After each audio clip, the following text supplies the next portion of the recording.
për me një farforme me tentu, me tregu edhe me marrë për të ditë që një pjesë e elektoratit të Lidhjes Demokratike të Kosovës janë kundër Partisë Demokratike të Kosovës, dhe ata po tentojnë edhe njëherë një qamje me votë të Lidhjes Demokratike të Kosovës, lëvizjave të vendosje, që më mujt me marrë edhe një pjesë të elektoratit në zgjedhjet që pritën të mohen këtë vit. Tash në Vjeshtën e Vona, në Dimër, që po tenton Albin Kurti, mbetet shihet, edhe që shko me tentuaj me shty kohën deri atëherë. Mirë po, krejt kjo është një propagandë, nuk ka dorë këtu, sidomos mas këtyre zgjedhjeve, nuk ka dorë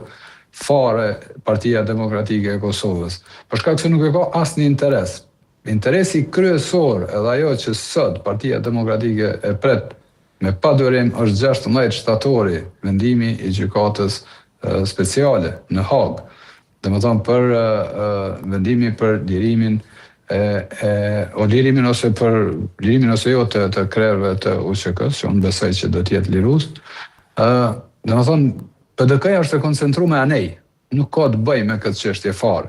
Është kjo një përpjekje edhe vetë Lumir Abdis Gjikut, edhe në atë fjalimin e tij, nëse e dëgjoni me vëmendje, është një person, nuk kam pa asnjëherë në historinë sidomos të politikës të Kosovë, historinë politike në Kosovë, po as në rajon, ndoshta edhe më gjerë, që një kryetar partie del edhe sulmon partinë e vet, edhe sulmon aq keq, edhe i bën favor partisë